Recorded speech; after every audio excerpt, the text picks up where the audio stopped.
Bueno, ha pasado menos de una semana de que el presidente colombiano Gustavo Petro acusara a nuestro país de ocupar territorio que no nos corresponde. Él empezó esta polémica a través de redes sociales y luego de esto pues ha venido una serie de hechos en cadena donde nuestro país, desde todas sus instancias, Cancillería, el gobierno, el Congreso, han rechazado unánimemente esas declaraciones y, por otro lado, han defendido la soberanía nacional. Es cierto que la semana pasada vimos primero sobrevolar un avión militar colombiano sobre el cielo de Santa Rosa, lo que generó también no solo el rechazo del gobierno peruano, sino que además Cancillería envió una nota de protesta sobre este hecho. Y ahora eso.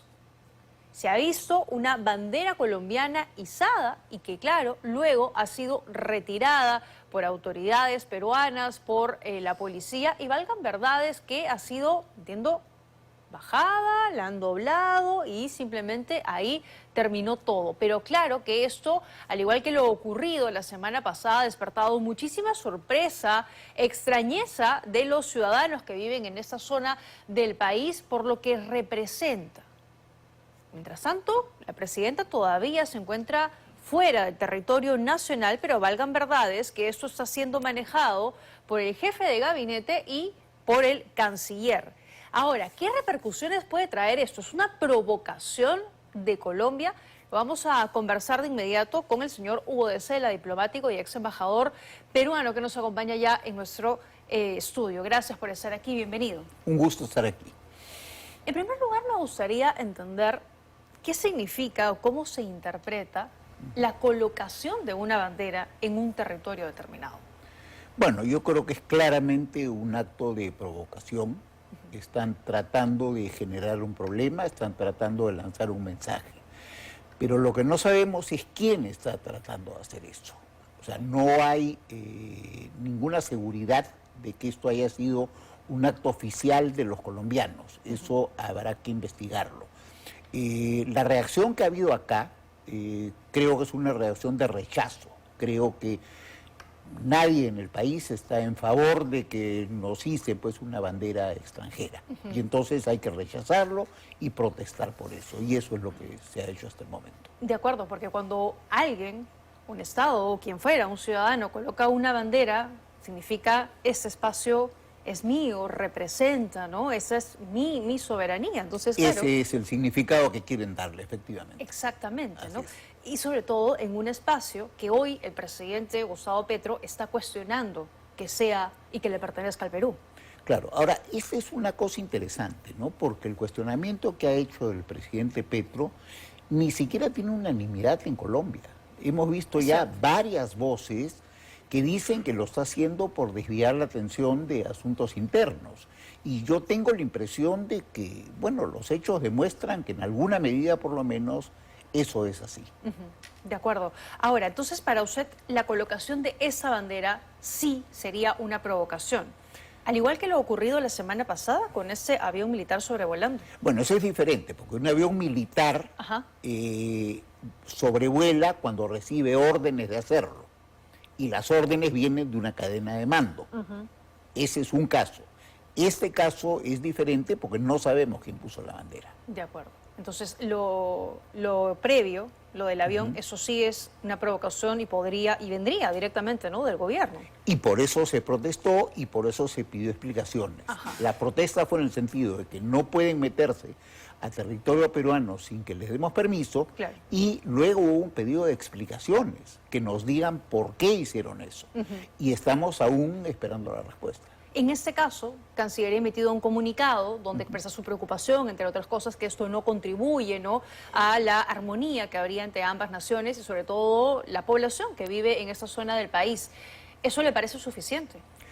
Me parece que hay que tratar de investigar un poco de a dónde apareció esa bandera. Creo que eso sería interesante saberlo. Pero en todo caso, lo que no me queda duda es que quien lo hizo quiso provocarlo. ¿Y podría Cancillería, en ese caso en particular, digamos, tener una posición más fuerte, más firme? Eso habría que evaluarlo porque habría que ver contra quién tenemos esa posición tan firme. Okay. Entonces, en tanto no se tenga certeza de quién colocó esa bandera, la posición de Cancillería está bien que se maneje de esa manera con Yo creo que cautela. por el momento sí. Con Por el cautela. momento sí. Sí, De efectivamente. Porque tengamos en cuenta algo. Lo que ha querido el presidente Petro es provocarnos, es provocar una reacción. Y lo ha hecho con palabras inflamatorias, diciendo cosas que simplemente no son verdad. El Perú tiene la razón jurídica de su parte. Nosotros tenemos un tratado que fijó los límites. En aplicación de ese tratado, la isla de Chinería es peruana, desde el año 29 en que se asignaron las islas. Ajá. La isla de Chinería tenía en su extremo sur una zona que es donde hoy está el distrito de Santa Rosa, ¿no es cierto? Entonces, eso fue asignado al Perú, de eso no hay duda, y eso es de carácter perpetuo y no se revisa. En consecuencia, yo diría que no hay que tener una alarma porque el presidente de Colombia haya dicho que eso es colombiano. Bueno, él puede decir lo que le parezca, pero la realidad jurídica no se altera. De acuerdo. Y además, el Talhuel, ¿no?, que es el punto más profundo del río Amazonas, donde se marca la frontera entre un país y el otro, quedó zanjado en el tratado, ¿no?, de 1922 y que luego esto fue ratificado. ¿Por qué Colombia, entonces, hoy tiene dudas respecto a eso? A ver, lo que pasa es que ahí hay una cierta confusión que probablemente le hayan querido hacer de forma deliberada. Voy a tratar de explicarlo muy sencillamente. Y la utilización del Talbec es para delimitar la frontera en el agua, en el curso del río, porque fuera del curso del río no hay Talbec. Claro. Bien, eso es una cosa. Y algo diferente es las islas que hay en esa zona. Para las islas, la Comisión Demarcadora lo que decidió es aplicar un criterio de sentido común, diría yo. Las islas que estaban más cerca del territorio colombiano fueron para Colombia, y las que estaban más cerca del territorio peruano para el Perú. Entonces, el criterio para asignar islas fue ese, el geográfico. Y una vez que se decidió qué isla pertenecía a cada país, eso quedó sellado para siempre. Eso tiene carácter perpetuo. Por eso digo que independientemente de lo que pase con el Talbec, la isla Chinería es peruana y seguirá siendo peruana. Porque incluso el canciller Schaller decía que esos límites fueron georreferenciados, que se le habían asignado coordenadas, ¿no?, a cada punto en particular. Entonces, insisto, ¿por qué? Si eso está tan claro en los tratados, porque hoy Colombia, específicamente el mandatario, tiene esas dudas y expone esta posición? Mire, es difícil de entender. Ahí vuelvo a lo que comentábamos al comienzo. Probablemente sea por razones internas para distraer la atención de otros temas. Pero siendo así, entonces esto queda zanjado muy rápidamente, ¿no? Por eso es que el gobierno peruano ha dicho con absoluta claridad que sobre la línea de frontera no hay nada que conversar. Claro. Sí podemos conversar de otros temas. Déjeme ponerle un ejemplo. Leticia, que es la ciudad fronteriza colombiana, está a muy corto plazo enfrentando un problema grave. Se va a quedar sin acceso al agua, sin acceso al río. Imagínese un puerto sin acceso al agua para poder navegar. Eso es terrible para los colombianos. Y nosotros hemos expresado voluntad de conversar con ellos y tratar de ayudar a resolver ese problema. Y eso nos conviene a los dos países porque el desarrollo de la zona fronteriza es un desarrollo que no se da pues solo en un lado, en un borde del río, se da también al otro lado. En consecuencia, si es que Leticia empieza a tener problemas de todo tipo, eso va a afectar a la zona peruana y va a afectar también a la zona brasileña. Entonces, es un área en la cual hay que manejarse de manera conjunta. De acuerdo. Y no solo para ese tema. Permítame un segundo para referirme a otros temas que son igualmente importantes. En esa zona tenemos problemas de tal ilegal, tenemos problemas de contrabando, tenemos problemas de falta de desarrollo. Y no quiero seguir enumerando más porque son muchos los problemas que hay en esa zona. Es indispensable que Perú y Colombia actuemos armónicamente para superar esos que son los verdaderos problemas que hay en esa zona y no perder el tiempo en discusiones que no tienen una base real. Y sobre todo porque, o sea, lo que estamos viendo también es que hay mucha unidad y cooperación entre las poblaciones fronterizas, ¿no?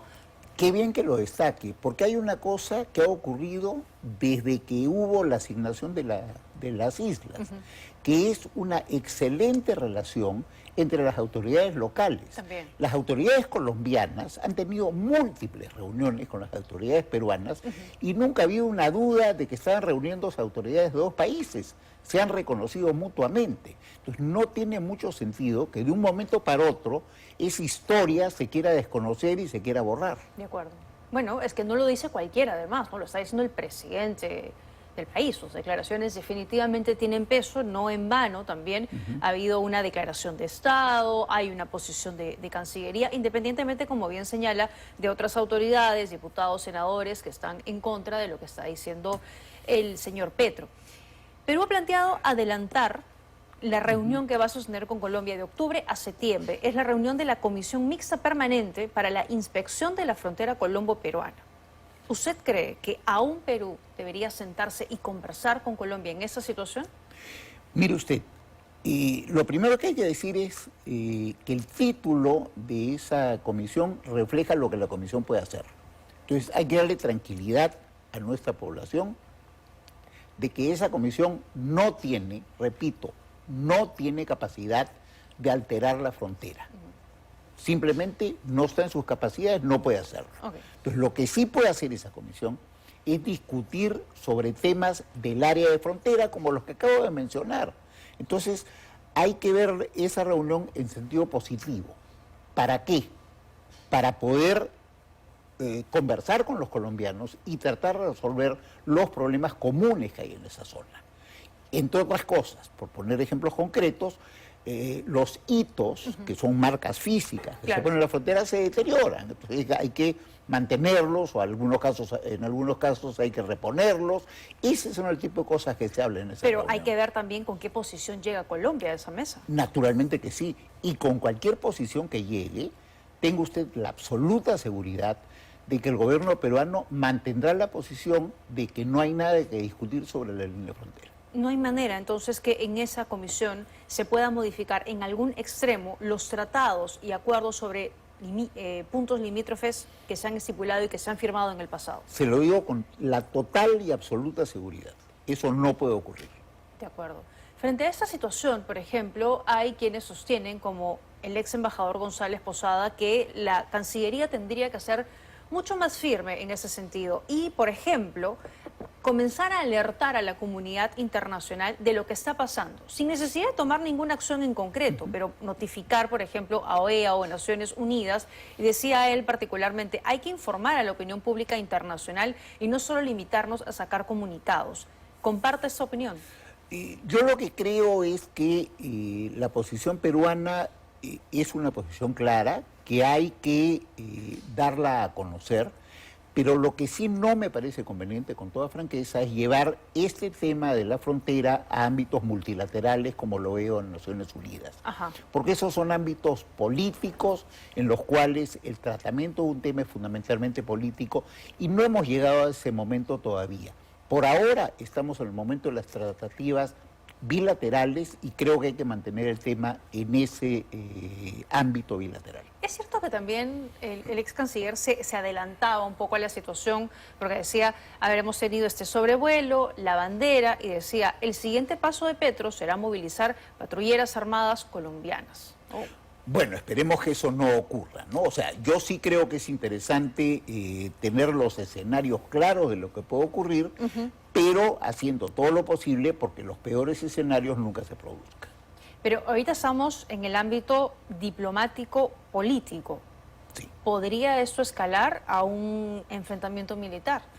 Dudo mucho que ocurra realmente, porque, entre otras razones, nosotros tenemos el derecho de nuestro lado y eso pesa mucho, pesa mucho.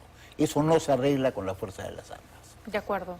Vamos a escuchar al ministro de Defensa, Walter Astudillo, que justamente en ese sentido él asegura que las relaciones entre las fuerzas militares peruanas y colombianas son bastante favorables. Respecto a las relaciones entre las fuerzas militares, es de la mejor.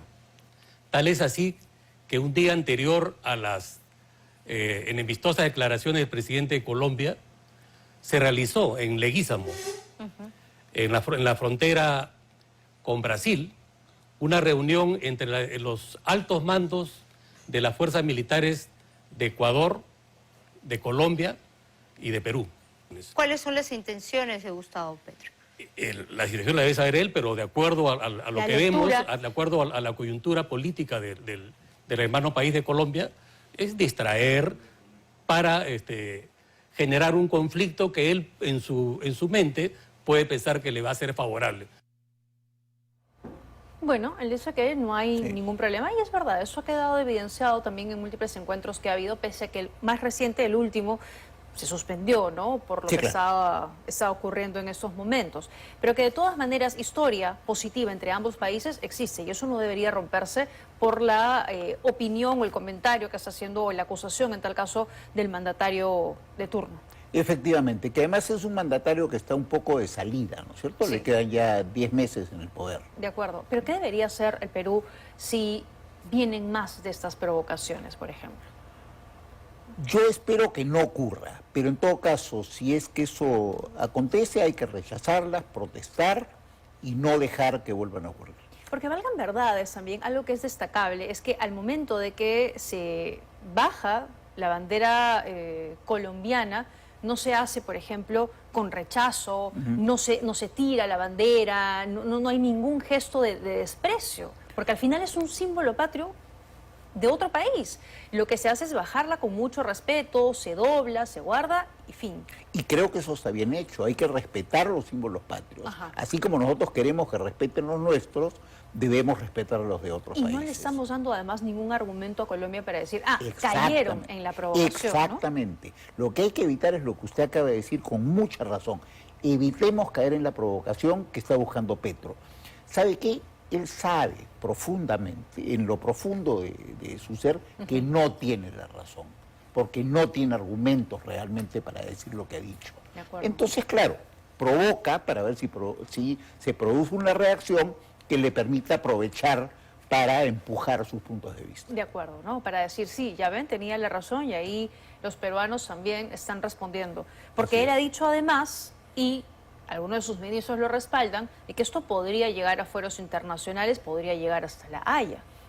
Efectivamente, eso es cierto, es decir, si es el protocolo de Río de Janeiro del año 34, en su artículo 7, dice que si se produce una discrepancia entre las partes, esta debe tratar de resolverse bilateralmente.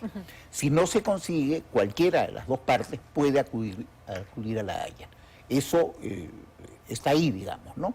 No creo que por el momento esa sea una hipótesis que debamos estar manejando, porque todavía falta mucho para hacer eso. De acuerdo. ¿No? Y además que, ¿por qué, no sé, iríamos a La Haya si Perú ha dejado muy en claro que aquí no hay nada que tratar y no hay nada que conversar al respecto? Colombia nos podría llevar de todas maneras. Bueno, y probablemente ganaríamos porque tenemos la razón jurídica de nuestro lado. Y la Corte de La Haya es una corte en la cual lo que se ve es lo que dicen los tratados. Y los tratados son supremamente claros. De acuerdo, de acuerdo. Pero lo ideal sería, como dice usted, evitar llegar hasta ese punto y que esto se pueda resolver. Ojalá se pueda resolver en esa comisión, ¿no?, que se va a plantear el próximo mes. En esa y en algunas otras instancias bilaterales, porque mire, entre dos países vecinos, entre dos países hermanos, lo que debe haber es trabajo conjunto para mejorar las cosas. El ejemplo de Ecuador y Perú es un magnífico ejemplo. Durante muchísimos años estuvimos enfrentados y hoy en día tenemos una hermandad a toda prueba y muchos mecanismos conjuntos para buscar el beneficio de los pueblos de los dos países. De ese ejemplo hay que aprender. De acuerdo. Pero aquí estamos hablando además de una situación en particular que se ha deteriorado por los presidentes de turno, más allá de por las naciones y por las poblaciones, porque no hay ningún tipo de rivalidad entre colombianos y peruanos, sino que no hay buenas relaciones entre específicamente Gustavo Petro y Dina Boluarte. Ya iba mi siguiente consulta. Dina Boluarte debería involucrarse más? ¿Debería intentar de pronto buscar una conversación o ese escenario sería mejor descartarlo? No, yo no haría eso por el momento. Yo no creo que se vaya a sacar mucho en una conversación entre presidentes. La actitud que ha tenido el presidente Petro es una actitud que no hace augurar que quiera tratar el tema razonablemente. De acuerdo. Bueno, y además que en una oportunidad, en un evento, la misma presidenta Dina Boluarte le rechazó el saludo al presidente Gustavo Petro. Entonces, claro, probablemente un encuentro entre ellos no sea la mejor alternativa para este caso, ¿no? No, no me parece, porque además una negociación a ese nivel es jugarse el todo por el todo, ¿no es cierto? Ya no hay nivel más alto. Este tipo de temas, que es desde el punto de vista peruano un tema técnico, debe tratarse a nivel técnico. Pero es cierto también que aquí, en nuestro caso, Cancillería está siendo muy diplomática y durante años, independientemente de los gobiernos, Cancillería siempre ha sido, digamos, ha tenido los protocolos y todo bastante claro, ha sido muy diplomático en todo sentido, pero entiendo que no pasa lo mismo hoy en Colombia, que no necesariamente tienen funcionarios de carrera, sino más bien hay políticos vinculados al gobierno de turno que están ahí.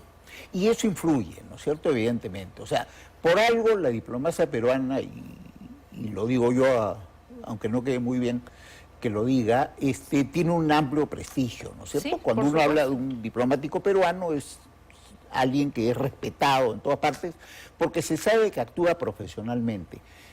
¿Cuál es la base de actuar profesionalmente? Es tener una visión que vaya más allá del gobierno, es tener una visión de largo plazo, es tener una visión de Estado. Y eso Torre Tagle lo tiene y lo demuestra a cada rato. Lamentablemente eso no está ocurriendo en Colombia. En Colombia están, como bien dice usted, manejando la Cancillería personas que no tienen una carrera diplomática, que no han dedicado su vida a esta tarea y por consiguiente lo manejan fundamentalmente desde un punto de vista político de corto plazo. Y en tal sentido, ¿cree entonces que esa situación podría terminar o por lo menos volver al estado anterior, donde no teníamos ningún inconveniente con Colombia cuando Gustavo Petro deja el poder? Sí, esperemos que sea antes. En todo caso, lo que creo es que existe buena voluntad por parte del Perú para retomar el mejor nivel de relaciones con Colombia. Ojalá se pueda lograr. De acuerdo, de acuerdo. A propósito de Colombia también, le pido un comentario respecto al fallecimiento de Miguel Uribe Turday, quien después de 2 meses, este terrible ataque que sufrió cuando estaba en medio de un meeting, se ha confirmado que finalmente ha fallecido, y lo que además confirma el escenario de violencia política que se está viviendo en ese país. Sí, es terrible, realmente hay que lamentarlo, hay que darle las condolencias a sus familiares, hay que darle condolencias al pueblo colombiano que ha perdido un importante líder político. Y la única parte positiva de esto es que es una demostración supremamente clara de que la violencia lo único que causa es daño. Con la violencia no se resuelve absolutamente nada. Es una pena que una persona tan valiosa haya tenido que perder la vida para probarlo. De acuerdo. Y que además esto, digamos, ha revivido los años de violencia que vivió Colombia entre los 80s y 90s, algo que no se había visto en tantos años y en medio, además, de una próxima campaña política también, ¿no? Así es, y esperemos que sea un hecho que no se repita, ¿no es cierto? Porque sería una tragedia. De acuerdo, pero ahí tendría que haber, digamos, una posición clara y condenable también del gobierno de Gustavo Petro. Este señor además ha sido un crítico, ¿no? Al gobierno actual. Así es, y yo no he escuchado lo que usted acaba de decir, ¿no? No ha habido una posición clara, tajante de deslindar de esos hechos y de condenarlos, que es lo que hay que hacer. Y buscar sobre todo a los responsables, porque hasta el día de hoy solo el menor, que fue el autor, digamos, del hecho, exacto, autor material, es el único que está siendo procesado, pero los que están detrás de esto todavía no hay casos y el gobierno, digamos, tendría que haber puesto todas las baterías para poder ponerlos tras las rejas. Sin duda alguna, coincido totalmente con ese punto de vista. Quedaría un mensaje, digamos, importante, independientemente de la ideología política y lo que fuera, ¿no? Así es, y el mensaje sería: la violencia es inaceptable. Exactamente. Bueno, ojalá que esta situación no se repita y desde aquí también nuestra solidaridad con su familia.